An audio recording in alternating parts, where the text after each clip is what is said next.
Praise lord. ఈరోజు సామెత నేర్చుకుందామా? సామెతల గ్రంథం 17వ అధ్యాయం 11వ వచనం. తిరుగుబాటు చేయువాడు కీడు చేయుటకే కోరును, అట్టివాని వెంట క్రూర దూత పంపబడును. తిరుగుబాటు చేయుట అనేది ఏ పాపముతో సమానం అంటే కీడు చేయుటతో సమానం. కీడు చేయుటనే కోరుకుంటారు.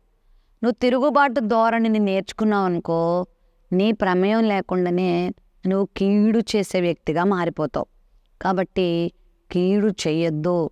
కీడు చేయడం మంచిది కాదు కదా. కీడు ఎవరు చేస్తారు? తిరుగుబాటు చేసేవాళ్ళు చేస్తారు. కాబట్టి నువ్వు తిరుగుబాటు చేయొద్దు. ఒకవేళ నువ్వు తిరుగుబాటు చేస్తే ఎన్ని నష్టాలంటే, ఎన్ని ప్రమాదాలు ఉన్నాయంటే, క్రూర దూత నీ వెనకాల వస్తారంట. దేవుని దూత కాదు, యెహోవా యందు భయభక్తులు గలవారి చుట్టూ ఆయన దూత కావలి ఉండి వారిని రక్షిస్తుందని వాక్యంలో ఉంది.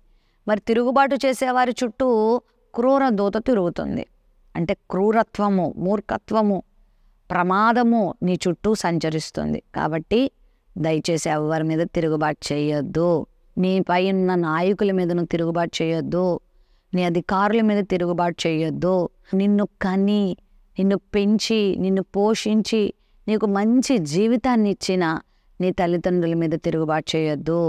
నీ భర్త మీద తిరుగుబాటు చేయొద్దు. నీ భార్య మీద తిరుగుబాటు చేయొద్దు. భక్తి కలిగిన దైవజనుల మీద తిరుగుబాటు చేయొద్దు. దీనత్వాన్ని కలిగి జీవించు. సరి చేసుకోవడానికి ప్రయత్నం చేయి. తగ్గించుకోవడానికి ప్రయత్నం చేయి. నేర్చుకోవడానికి ప్రయత్నం చేయి. నిన్ను నువ్వుగా దేవునికి అప్పగించుకోవడం నేర్చుకో. తిరుగుబాటు చేసి బైబిల్లో చాలామంది నష్టపోయారు. దయచేసి నువ్వు తిరుగుబాటు ధోరణి వద్దు. కానీ నిన్నెవరైనా గద్దిస్తే లోబడిపో.